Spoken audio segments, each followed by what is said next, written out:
Hi everyone, it's Jen with Spirited Saturdays, and this week we are talking about eating disorders and vegetarianism. So first, I want to talk about what are some things that define an eating disorder. An eating disorder is unsustainable. It is toxic. It is death-affirming. It is unhealthy. It's horrible for the mind and the body. And vegetarianism /veganism is at its basic definition is the absence of meat and or dairy from one's diet. But if you take it a step further, often people who become vegetarian do so for ethical reasons, or they don't want to consume animals or animal products. That's their choice. But often eating disorders and vegetarianism get misconstrued. They overlap. There's a lot of confusion surrounding the two of them, and they often end up being in the same sentence as one another. Some of this is legitimate. Some of it I feel is not legitimate. The legitimate part of it is that true. Eating disorders are about control, and sometimes when somebody chooses to omit an entire food group from their diet, from their lifestyle, from their eating plan, it might look suspicious. Of course, this can look suspicious, and for some it is suspicious because it could be meat, it could be anything else. But we have safe foods, we have unsafe foods, and we have foods that are necessary to challenge ourselves with, and so that as a part of our recovery, we should be able to implement those foods in our meal plan and ultimately be able to eat them in a balanced way. Vegetarians or vegans are different. If you're a core vegetarian or vegan, if you are one for ethical reasons, then you kind of operate on a different mindset, because you don't see meat, you don't see animal products as food, you don't see them as something that worthy of making your food, of becoming edible. It has nothing to do with an eating disorder. So that, that person also has safe foods and unsafe foods, but for that person, the challenging food will just be completely different and no harder, no easier than the person who has trouble eating meat.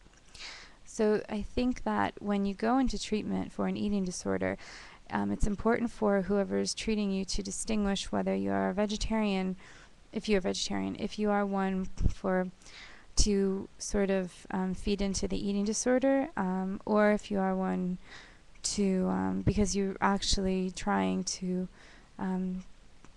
practice something that's in line with your core values, which has a lot to do with identity, which is why it's very scary to have that taken away from you. I'm a vegetarian and I was vegan for a short time. Right now I'm not 100% vegan, and I'm okay with that at the moment, but it is scary to have that identity taken away from you when you go to treatment if you really are vegetarian, because it becomes then that you're having sort of like two identities taken away. One is the unhealthy, which is the eating disorder, and one is actually the thing that you kind of found and loved and honored about yourself and were proud of about yourself, and so to have that taken away and to have that questioned and to have your ability to do that and still be normal and healthy questioned can feel quite demeaning, just as from the perspective of somebody who is, who has been both eating disordered and vegetarian. It definitely can feel, it can feel very frustrating. It can feel frustrating to have the food that you eat referred to as fake. So it's but I completely understand, and I do support those who are in treatment and who do need to, for themselves, incorporate meat, animal byproducts into their diet. I'm not saying that I think it's an individual thing. And I also do think that it's important, whether you're vegetarian or not, to be aware of where your food comes from, but at the same time, if it's a part of, to at least be aware, and to try and make conscious decisions about getting, however you can, getting the I mean, I don't know if there's a real thing as a safe meat, but there's really not. But if you can manage to support local farmers however you can, that would be great. That would be ideal, But hey, whatever you can do, and again, when it comes to your health, then the point is that if you find yourself having limits and you can only have one thing and there's nothing else available, then definitely have that one thing. I mean, that's food for you, that is fuel, and you do need that.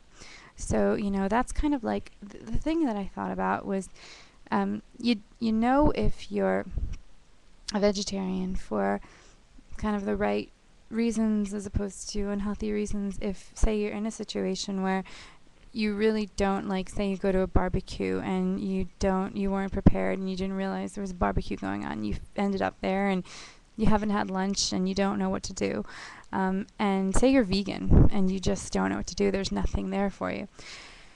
If you're a vegan for ethical reasons and you're not worried about eating disordered things, you will see that as an obstacle. You will see that and you go, oh shit, what am I going to do? How am I going to eat? I need to eat something. What am I going to do?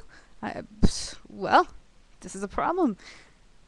And you'll do something, And even if you don't do something, you'll still see it as a problem. You'll feel like crappy that you didn't fill up enough. You'll feel like as soon as you leave there, you're going to go get something. It's simple. If you have an eating disorder and you're using it for eating disordered reasons to fuel the eating disorder, then you'll go to that event and you'll see, oh, I have no options. I have nothing here for me. Oh, well, okay, great. You'll see it. You'll use it to your advantage. So I think that's one way of telling. Another thing, just as kind of a side, not a side. What am I talking about? A main thing. I don't know what that was. A main thing here to pay attention to is if you are a vegan, vegetarian, it's very important. What eating disorder, not eating disordered, if you're doing it as a part of your recovery even, because that can be quite beautiful if you do it right and you really want to incorporate it into your recovery. Wait. That's the other thing. Before I get to that, it's very important to remember that if you're sick, you want to be vegetarian someday, but, it's actually, meat or... Wait, hold on. Oh no, I don't want to have to make this whole thing over. I promise I'll be right with you. Okay. Eating disorders will kill you. Eating meat for the time being will not. You'll be a better advocate, activist. You'll be a better person in this world. You'll be a stronger person in this world. You'll have the least impact as you can on this world and the suffering if you are alive and strong.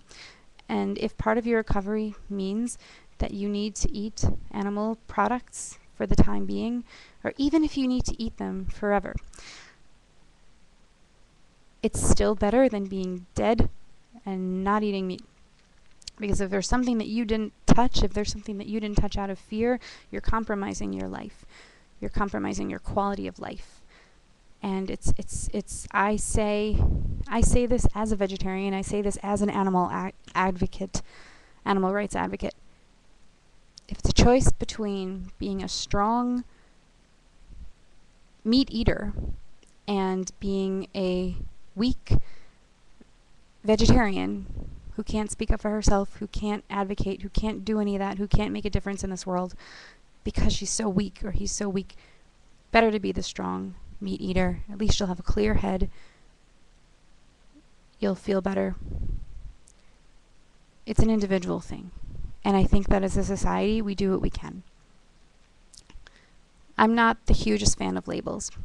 I don't like holding people into one category and saying, well, you would be a vegan, but you had that protein bar that happened to have some whey in it, or like WHEY, or like honey, or like whatever it is, like, or that thing had, eggs baked into it. Like, but you're vegan like 99% of the time. It's very hard for me. I try not to adhere to the labels, but I understand that people do and are totally fine with that too. So, and I did at one point, and I might again.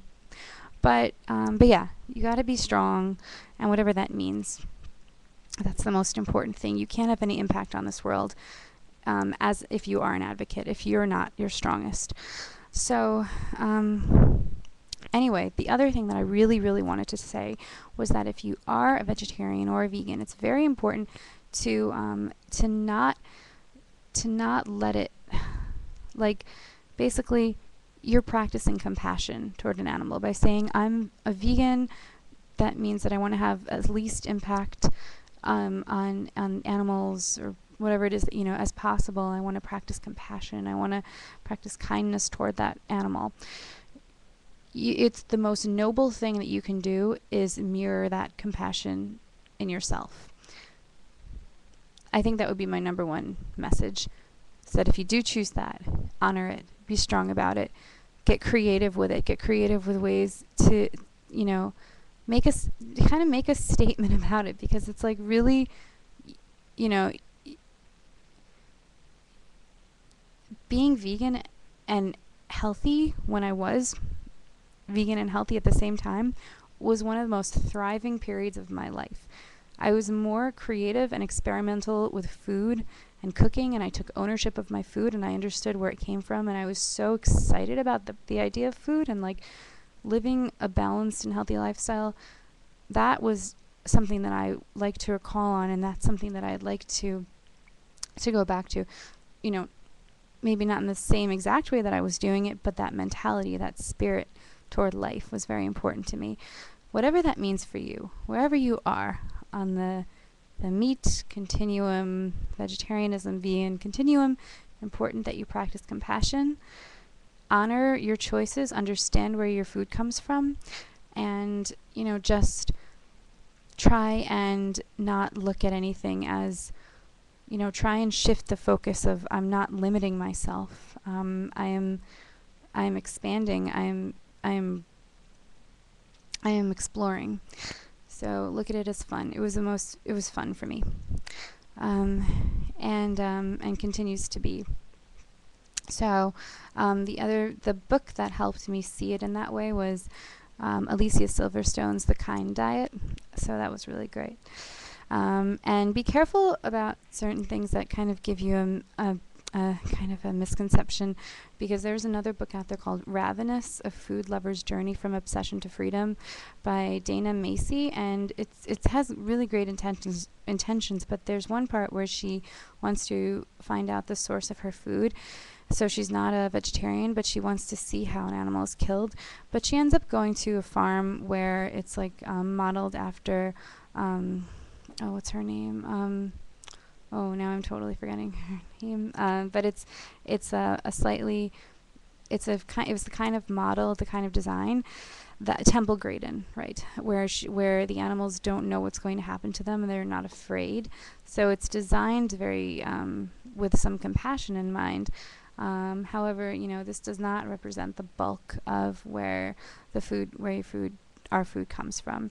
So she was kind of putting it out there like it was great. She was honoring this, the source, but she was also her audience was eating disordered people, not animal activists. So the people she was talking to might have then thought that this is where their food came from, because this is news to them, and they thought they were being informed of something for the first time, and it's not true. So just try and be careful about what you're reading, and know that one person's version of recovery is different, and respect that. Everybody's recovery is different. So just as I have really practiced respecting others, fellow patients, fellow sufferers in recovery.